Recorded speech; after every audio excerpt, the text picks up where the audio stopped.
sismo, enfim, toda essa baboseira que eles falam. Agora, você acha que é possível, com essa política social e econômica do governo Bolsonaro, o Brasil retroceder ao ponto de se parecer em alguma coisa com a Venezuela? Eu acho que assim, talvez seja ingenuidade da minha parte, mas eu acho que pros privilegiados o Brasil vai continuar sendo maravilhoso. E pra quem tá pegando o metrô lotado todo dia de manhã, pra quem tá indo trabalhar às 6 horas da manhã e chegando às 10, 11 horas da noite, a tendência é piorar.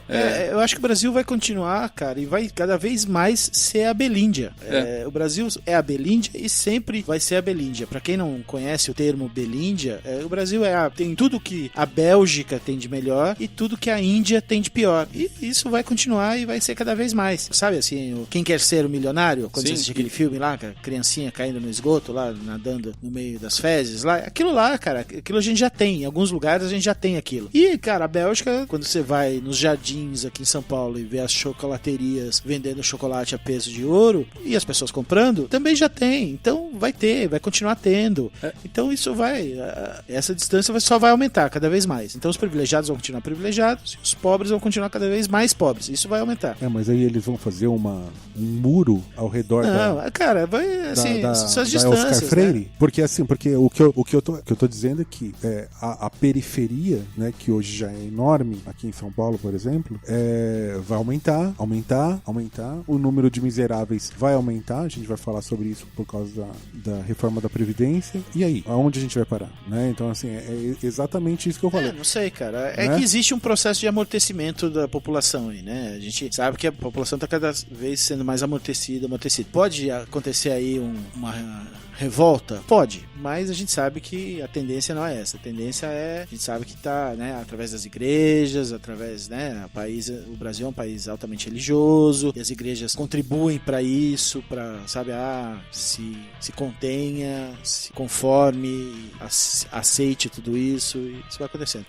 Bom, já que a gente tá falando de Venezuela, vamos falar de Venezuela? Manda ver se você queria acrescentar alguma coisa. Não, que assim, eu concordo. Eu acho só que o Brasil é grande demais pro capital estrangeiro querer que a gente fique destruído. Então, também. Eu concordo que existe esse risco, mas não sei, talvez eu esteja sendo muito ingênuo. Não, eu também concordo com você. É a mesma coisa do golpe militar. Quando falavam o ano passado de vai ter um golpe militar, os militares. Eu falava, gente, a gente tá em 2018 e o Brasil é poderoso demais. O Brasil é rico demais, o Brasil tem um potencial gigantesco demais para ter um golpe e para os outros países aceitarem isso e quererem isso. Não, cara, o mercado tá aí, o mercado quer que o Brasil seja consumidor, que o Brasil... Com cada vez menos direitos para os trabalhadores. Lógico, mas querem que dê certo essa merda, não querem que seja terra arrasada, não querem. E no caso dos militares, eles são especialistas em estratégia. Eles não precisaram dar golpe pra estar no poder, né? Estão no poder, é você isso vê aí. Quantos militares estão no poder.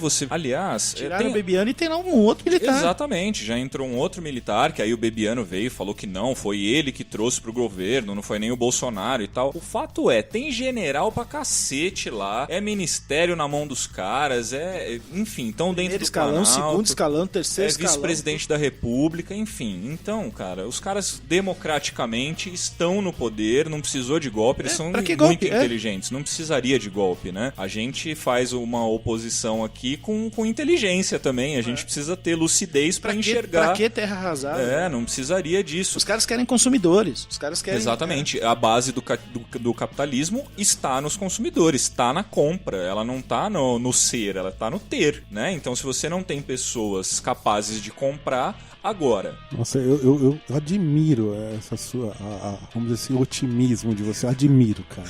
Juro, admiro. Porque assim, pensa, se a gente tava nessa linha de criar uma classe C consumidora em 2010, 2008, ou 2008, 2009, 2010, por que mudou? Por que teve o golpe? Não era só deixar continuar? Então por que parou? Entendeu? Eu não sigo nessa linha de que nós seremos um país... Não. Eu sou do time. Se nós continuarmos nessa linha do Chicago Boys, nós seremos sim, né, mais Índia do que Bélgica. Você acha que vai ser tipo uma coisa 3%? Você viu a série 3% do Netflix? Isso, exatamente. Que é dividido, tá separado. Aqui é pobreza, são pessoas... É a massa paupérrima e ali ali tá o que sustenta o capital e tá tudo bem e fica isolado. Eu sou muito mais por esse tipo de distopia, entendeu? Do que pela média, do que, vamos continuar sendo uma massa consumidora para consumir os produtos da China, dos Estados Unidos. Não. Acho que então chegamos a uma conclusão. Entre pessimistas e otimistas, vamos conversar com as pessoas, né? Vamos... Exato. E assim, pegando até esse gancho, o Marcelo falou que a gente ia começar a falar da Venezuela, e vamos, que é o nosso primeiro tema. Por que o Brasil está interferindo nessa questão da Venezuela tão fortemente? Agora, inclusive enfrentando, eu não vou dizer fisicamente, porque o Brasil simplesmente mandou caminhões com ajuda humanitária. Eu vou colocar entre aspas o ajuda, porque, enfim, são questões filosóficas até e, enfim, políticas, sociais, mas mandou lá para Venezuela. E nesse fim de semana posterior à nossa gravação, mas anterior à publicação deste Opposicast, existe uma possibilidade de conflito na fronteira Brasil-Venezuela, dependendo de como for dada a negociação ali. Por que o Brasil entrou nessa questão da Venezuela? É para avançar em cima, derrubar o Maduro e tornar a Venezuela uma democracia? Uma democracia capitalista e um ótimo país para se viver? Por que que... Cara, tem várias hipóteses aí, né? Assim, essa semana apareceu lá nos Estados Unidos um ex-diretor do FBI jogando merda no ventilador, né? Dizendo que, cara, o Trump não quer saber de nada, o Trump quer saber de petróleo mesmo, né? O Trump, os planos são por causa do petróleo mesmo, pronto, acabou e não tem ajuda nenhuma. Mas o fato o Trump mandou um navio cheio de comida, remédios, cobertores e tudo mais, e quer que o Brasil entregue. Tipo, tá aqui, vai lá e entrega. Porque tem a fronteira e quer que o Brasil faça o delivery. Mande os motoboys fazer a entrega lá na fronteira. E entregar na fronteira quer dizer atravessar pela ponte e entrar no território venezuelano. Só que isso pode gerar um conflito, né? Soberania venezuelana, e o Maduro falou que não. Mandou fechar, a partir de hoje tá fechada a fronteira, e que se invadir é uma declaração de guerra. O Mourão falou que não vai fazer, que todas as ações do governo brasileiro estão limitadas até a fronteira, mas a gente sabe que na presidência da República a gente tem um lunático, né? Então corre o risco do Biruliro tomar uma decisão maluca e comprar uma guerra aí, sendo que o Brasil não entra em guerra desde a Guerra do Paraguai, né? A gente é super experiente no assunto guerra, né? Comprar uma guerra dos outros ainda. Então, a gente tá correndo esse risco. Acho um risco bem pequeno, mas tem um risco aí. Acho que ninguém quer isso, né? Nem o Maduro quer, nem o Mourão quer, mas o risco existe. Você com essas palavras me fez imaginar o Bolsonaro cantando a música Fronteira do Rapa. Me pediram pra atravessar a fronteira, mas atravessar era passar com um caminhão e uma tonelada de besteira. Podia ser o hino do Bolsonaro. Imagina o Bolsonaro correndo assim, batendo palma, igual aqueles treinos de militar, cantando isso, cara. Perfeito. Com o batalhão do Partido Novo de laranja atrás. Os laranjinhas tudo correndo. Farda laranja, perfeito. Eu acho que assim, no caso desse conflito todo em potencial com a Venezuela, ele tá se desenhando desde o governo Temer. E o fato do Bolsonaro entrar foi um sinal verde para os Estados Unidos atuarem aqui com o Brasil representando eles em território sul-americano. Então, se a guerra entre Venezuela e Brasil é uma guerra entre duas potências sul-americanas, e que não sei qual seria o potencial bélico... Duas impotências. Eu não sei qual seria realmente o potencial bélico dessas duas grandes nações no planeta, mas assim, Estados Unidos e Rússia claramente estão por trás disso. Então, qual é o peso dessas duas potências nesse conflito local?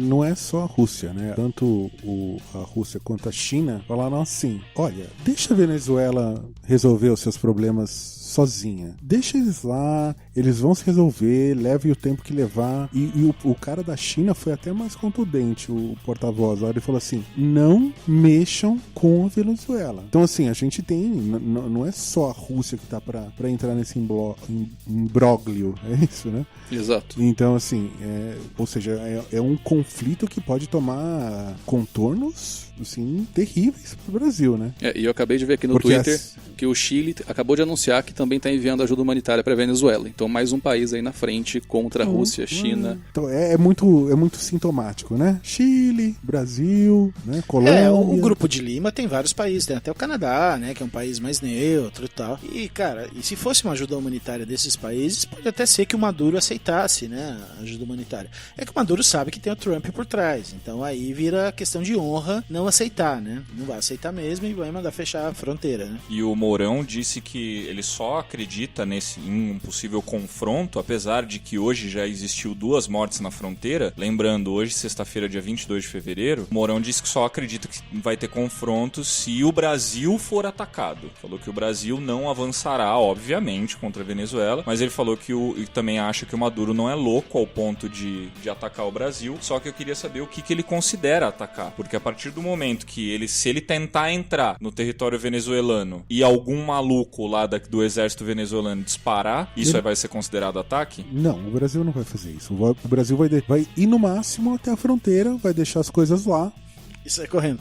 E falar assim, ó, tá aí o bagulho aí. Se vocês quiserem pegar... Eu acho também que talvez essa manobra de ajuda humanitária seja só o pretexto para poder fazer com que exista uma insurgência contra o governo, uma insurgência maior contra o governo na Venezuela. Então, não vamos dar o primeiro passo nessa guerra, mas vamos fazer com que eles provoquem o caos, pra gente poder tomar tudo que tem. E que fique claro, né? Assim, a gente é oposição, mas a gente não é aquela esquerda tapada que apoia esse filho da mãe do Maduro, né? O Maduro é um ditador mesmo.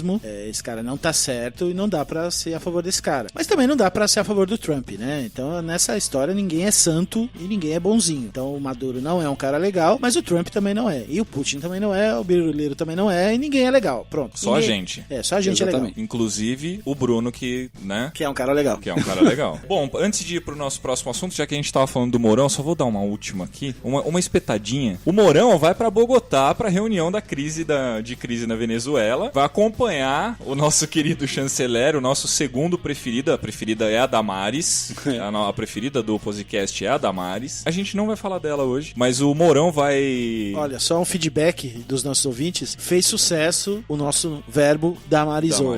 Podemos usar bastante esse verbo. Talvez seja o verbo mais utilizado na língua portuguesa pelos próximos 4 anos. Provavelmente, inclusive. Fez sucesso. Os nossos ouvintes aprovaram. A gente pode usar bastante agora Damarizou. Então o Mourão vai lá pra Bogotá, no encontro do Grupo de Lima, junto com o chanceler Ernesto Araújo, o Ernestinho, que não anda mais sozinho, né? Ele vai acompanhado dos pais pra tratar dessa crise da Venezuela e ver quais vão ser os próximos passos dessa interferência do Brasil, enfim. Com um chanceler que anda acompanhado do general, a gente pode esperar boa coisa, né? Agora sim, hein? Agora vai. Por falar em segurança, né? Já que a gente tá falando de questões aqui de segurança também, vamos falar do pacote anticrime do Super Moro ou não? O fato é que na hora de apresentar esse pacote, a questão do Caixa 2 estava fora do pacote. O Moro, obviamente, minimizou a coisa, falou que não era nada demais, que o Caixa 2 ele ia ser votado em um outro momento, porque existiu pressão política. Ele assumiu, agentes políticos. Ajustes políticos. Não, agentes políticos.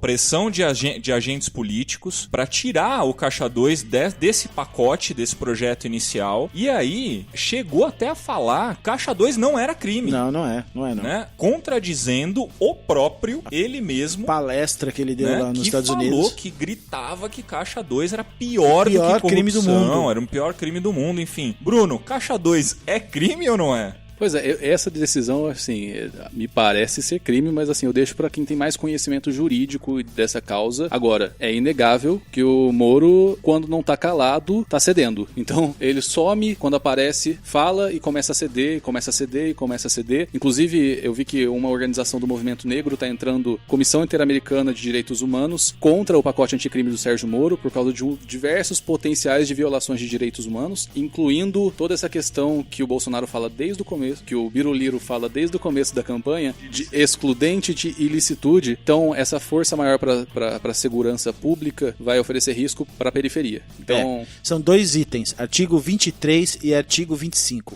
Guardem na memória de vocês esses 2 artigos. São os 2 artigos que dão licença para matar. Ninguém está falando disso, mas são os 2 artigos que deixam matar pretos e pobres. Artigo 23 e artigo 25. E o problema é que, assim, os pretos e os pobres estão morrendo há anos no Brasil, mas a tendência é que isso se intensifique e que ninguém seja punido. Então, se antes a gente tinha alguma esperança de que houvesse justiça no país contra esse tipo de barbaridade e de violência, a perspectiva é de que isso só piore com esse pacote supostamente anticrime que foi fatiado em 3 partes, que talvez seja fatiado em 5, 6, 7 partes. E o Cruz falou uma coisa num podcast passado que é muito interessante, que o Brasil é contra o aborto na hora do nascimento, mas depois não é contra a morte, né, Cruz? Você tem essa... É antes de nascer. Antes de nascer, exatamente.